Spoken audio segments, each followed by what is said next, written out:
If you're preparing for your consulting partner interview, this video is for you. I worked in a big four consulting firm in London for almost 4 years, and I gotta tell you that I was terrified of my partner interview because it just sounds so freaking intimidating.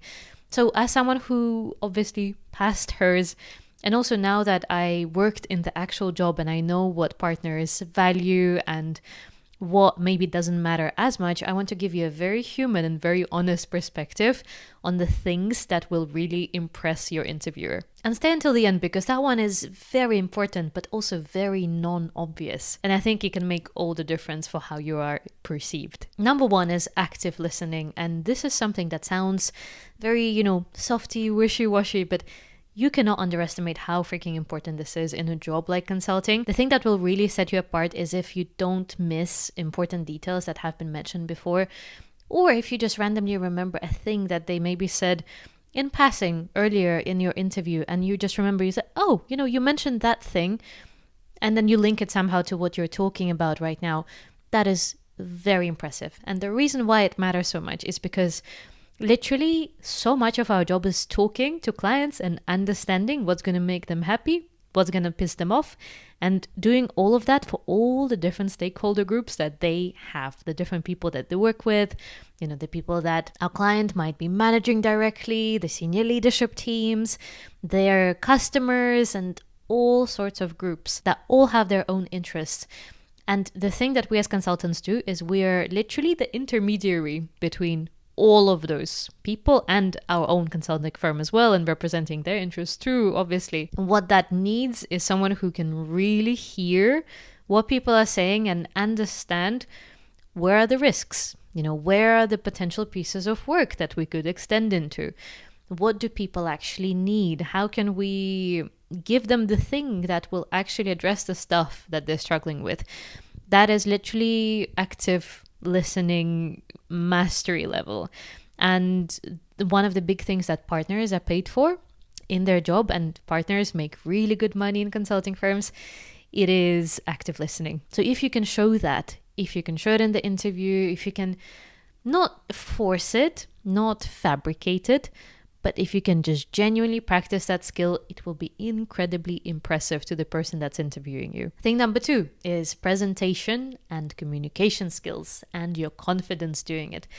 Again, like I said, literally a lot of the job is yapping. You will be leading calls, you'll be talking to clients, you'll be presenting updates to leadership teams internally and to your client teams as well. And the skill that they need more than anything is someone who can just get on the call, take the lead, and talk about stuff. And even if they don't know the answer, they can handle the situation with confidence, because competence and confidence are two different things. And what I can tell you, as much as it's frustrating, is that confidence, I feel, will take you further in a consulting job than competence will. This might be a controversial thing to say, but you don't have to be the most knowledgeable person in the world if you can handle people well. That's why these soft skills that I'm talking about, they're way more important than actually having a hard skill of maths or whatever else. Those are crucial, of course, that's literally the essence of the job. But the packaging and the format of the job is working with people all the time. So the way that you structure your answers, the way that you communicate stuff about you, about your background, about your experience, if you have the best experience possible for the job that you're applying for, say like you've got, 10 plus years, you've got leadership roles, you've got everything, but you sound very insecure when you talk about it, you can't structure it, you're rushing, you're hesitating, you're apologizing all the time, that is not going to leave a good impression, and it's going to be a deal breaker, I'm telling you. So you have to really work on how you speak. Number 3 is going to sound very basic, but believe me, it is crucial. And it's how friendly you are. The difference between the partner interview and your assessment center and all the other stages is that more than anything, the partner interview is a vibe check. It's a check of how you get along with a person who has been at that firm probably for a long time, who knows the ins and outs, who knows the type of people that work there. They have their own teams, they have their own department probably. And what they're screening for more than the hard skills, more than the technicalities, is what are you like as a person, and would it be enjoyable to have you in the team or not? And that is all it is. If it boils down to it, it's not about what university you went to. It's not about what role you had before in your previous job. It is just about the type of person you are, because all of those other things you have already been screened for, actually, by the previous rounds of the interviews that you've gone through, by the assessment center, the CV screening, everything. They've already checked for your experience. They've already checked that you're qualified. What they now need to do is see, will you gel with the team that already works there or not? And that's all there is. And I think a very crucial thing is, can you have a very human and very genuine conversation with that partner that's interviewing you, while maintaining your professionalism and confidence and being articulate, but also just being a warm and nice to work with person. Number 4, your energy. The thing that I think puts a lot of people off when they interview others is the lack of energy, the lack of willingness to give a bit of oomph. If you're looking and feeling tired, if you sound uninterested or just, like you can't be bothered to be there, I would really hope that you wouldn't, because you've made it this far. But you have to bear in mind that the energy is a really big factor in how you perceive the other person to be.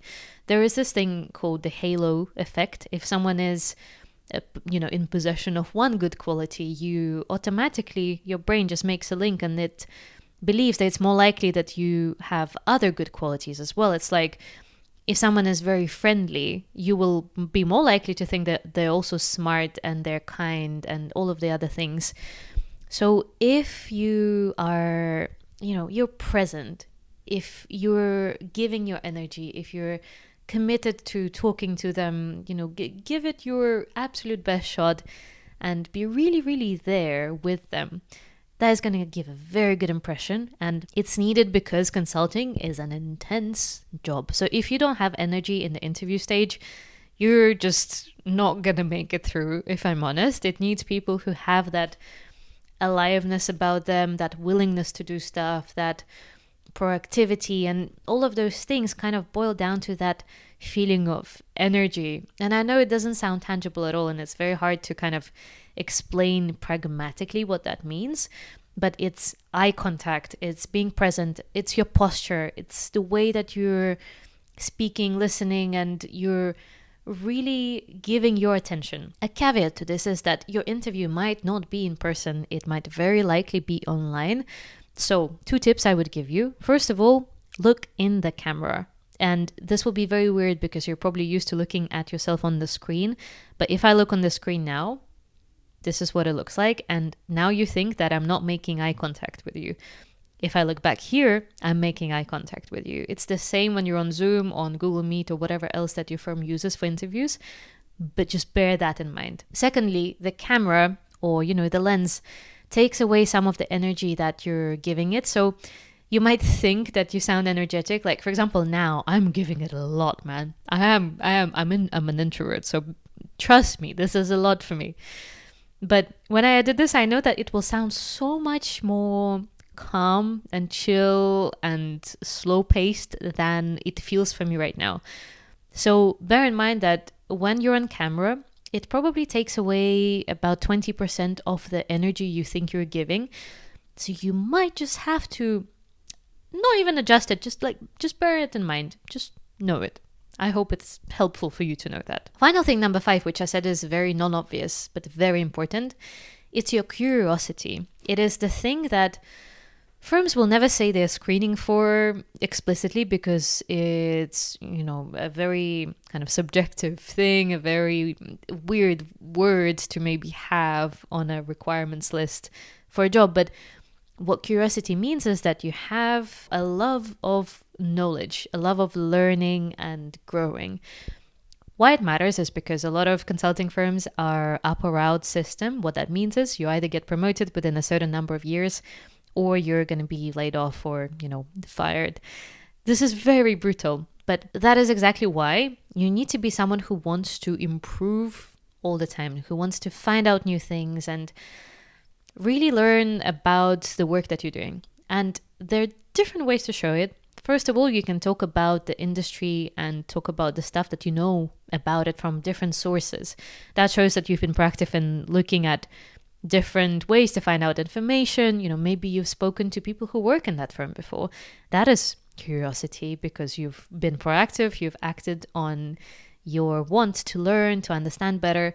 Maybe it's the different skills you've developed. Maybe you've done some stuff outside of your work, outside of your university degree. Whatever it is, showing your propensity to learn, your propensity to want to learn independently without being forced to, asked to, is going to be really, really important. And that is actually the stuff that is included in talent review. So in my firm, for example, we have this thing called CPD summary. You have to basically tell your firm once a year all the extra learning that you have done to improve your skill level at your job. And this can be courses, it can be conferences, it can be reading books. All sorts of stuff counts as part of that. But it's an essential part of surviving in the industry and doing well in it. So if you can show your curiosity levels, your learning skills, it will be very impressive to a partner, I can guarantee. If you're preparing for a partner interview, if you're feeling nervous and like you could do with a bit of hand-holding and help, this is exactly the stuff that I can help you with in my one-on-one coaching. The link is in the description. And before you decide whether we're a good fit to work together, we can have a free call where we'll just have an introduction, get to know each other, and you can tell me your goals, what you're trying to do, and then we can just see if we click, and then we can take it from there. I also think you will enjoy watching my previous video about the partner interview, which I've actually done soon after I've passed mine, and that now will be more than 4 years ago. So if you're curious to see whether my advice has changed, and the content of these two is quite different, I hope you enjoy watching that over here. It's the baby Anastasia pre-consulting bags under the ice. And I'll see you over there. Bye.